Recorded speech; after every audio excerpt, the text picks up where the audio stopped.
Welcome to Etsy Crochet. In this video I'll be doing a beginner's guide to how to do mosaic crochet and how to read mosaic crochet patterns.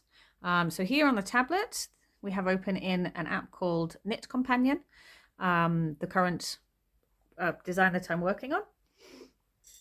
As you can see here, you've got the design. The whole design is made up of individual squares, and every square is colored and also has either an X or is blank in it. That's the entirety of the pattern. Got a yellow line here which is denoting where I currently am. I'm using the row counter up here. I've completed row 43, so I'm currently on row 44. So you can also see here with the yellow line, row 44. So this is the chart pattern. All of my patterns come in chart format like this, but also in written format. This is the written version of the pattern. I prefer working from this. Some people prefer working from the chart. It's completely up to you. So you can see here, I've been working down, and the next row I need to work on is row 44. My pattern's also in the written pattern. Each row starts with MC or CC, which denotes main color or contrast color. The majority of mosaic crochet patterns only consist of two colored yarns. So you've got your main color yarn and your contrast color yarn. And then you can see that within the chart, the main color in this one is white and the contrast color is the blue in the chart. On the actual item that I'm making, the contrast color is actually a green. On the chart, you can then see which color you need to be working on each row by looking at the white or the blue down the side. So every line that has is in white, you would be using the white or the main color yarn, and then each line that is in blue, you would be using the contrast color, the blue yarn on here. So you can see I'm using, this is a very handy slider you can use to mark where you're at. So I'm on row 44, which you can see is the blue or the contrast color. So as you go along, each of the cells or each of the squares that are blank denotes a single crochet, and each, if we go looking, continue along row 44, so here you can see these rows with the squares with the X's in it, that denotes a double crochet. In mosaic crochet you have single crochets and double crochets, but they're not the standard ones. Your single crochets are always worked into the back loop of the row before. Your double crochets are always worked into the front loop of not the row before, but the row before that. And I'm going to show you how to do that as well. So I'm just going to put this to one side and get the, there we go. Okay, so here's my pattern so far. All rows start with a joining stitch, which is not mentioned in the chart. You can see each of the rows on the written pattern start with JS, which is joining stitch, and end with ES, which is ending stitch. We'll go over that later. So we know we're using the contrast yarn. So that is my green for this one. So we start with the joining stitch. So you can see along the edge here, these are the joining stitches. You've got white, green, white. So you end up with the stripy ends there. You always do your joining stitch into the joining stitch of the row before through both loops. This is the only time in mosaic crochet, the joining stitches and the ending stitches are the only stitches that you work into both loops. So we're going to put our hook through both loops of the row before, pull through, and this is where you do not now pull through your working end of the yarn. You get your tail, pull the tail through the hoop that you've created, and do not tighten it. Take your hook out, put the hook back into the loop. Now you can tighten it. Do a chain, tighten it up, and then into the same hole, so into the both loops of that joining stitch, do a single crochet. That's your joining stitch, and that has secured your yarn, your ends. So you don't need to tie off, you don't need to knot any of these ends. These are all secure. That is your joining stitch. Now we go into, as we can see on the pattern here, we go to the beginning of the row. row 44, lots of single crochets to start with. So again, my patterns all have 10 these red lines every 10 rows and columns, so you can see where you are. So this is 10, 20, 1, 2, 3, 4. So 24 single crochet, and then you can see from the written pattern here, joining stitch, and then 24 single crochet.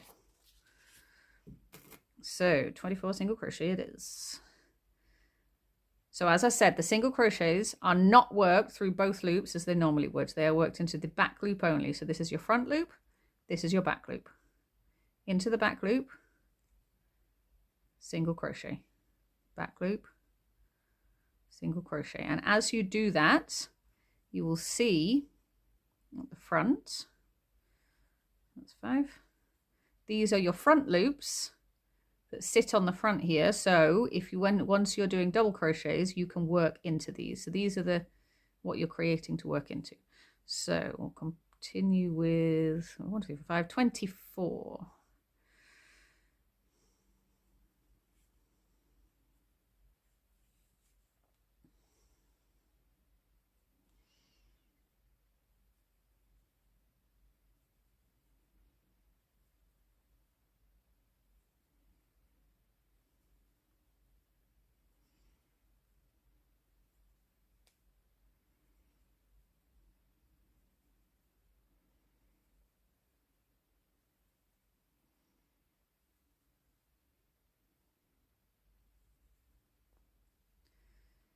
(23), 24. So 24 single crochets complete. The next part of the pattern, 1, 2, 3, 4, 5. We have 5 X's, so that denotes the double crochets.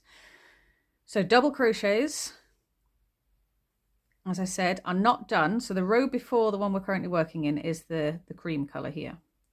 Double crochets are worked into the front loop of not the previous row, but the row before that. So that's into this green here. So you can see here from where these singles were done, it's left these front loops open that you're going to crochet into. So you can see here there's 5. Again, if you look at the written pattern, we've done 24 single crochet. We're now on 5 double crochets. So yarn over, you then go into the front loop, yarn over and pull through, 1 double crochet complete, and therefore hiding that cream behind it, and that's how you start to create the pattern. So yarn over, pull through the front loop, complete your double crochet. 3, 4, again 5. Okay. Oop. So done 5. Those were all into those were all doubles. So now we've got, you can see 1, 2, 3 singles. Now the previous singles we were doing all into double crochets from the row below. This one is slightly different because you can see the row below there. You've got a double, a single, a double, and now we've got 3 singles over the top. So it's the exact same principle, it just looks slightly different. So you can see here from the row below, we've got a double, a single, a double. But we're doing 3 singles, so we're still, all we care about is front loop, back loop, front loop, back loop, front loop, back loop. We're going to do the 3 back loops. If I can get it. 1, 2, 3. So there you go. 3 singles. Again, if you're working from here, see we've got 24, then 5 doubles, then 3 singles. Now we do a double and then a single. So again, double, yarn over, there's the front loop from not the row before, but the one before that.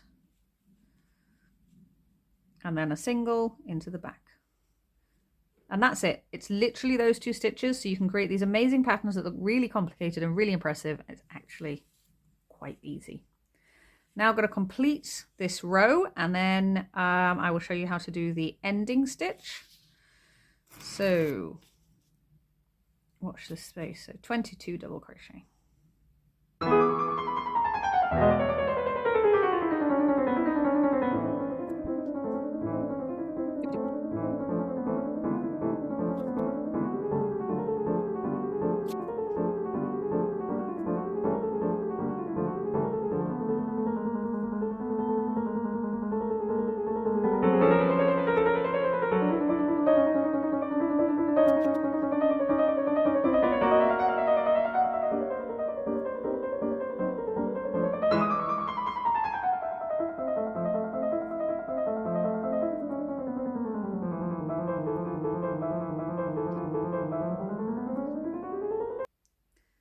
and 76. Okay, so we've done all of this. Now we need to do an ending stitch.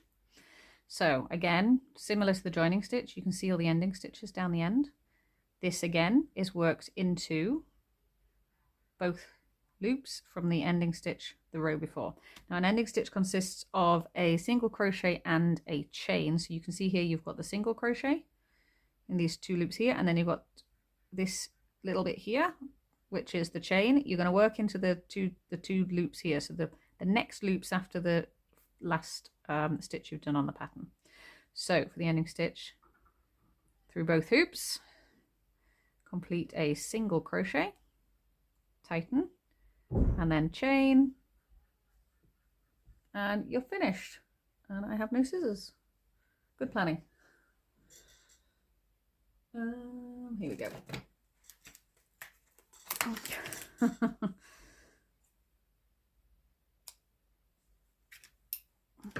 And then pull the yarn through. That is your row complete. Okay, happy crocheting.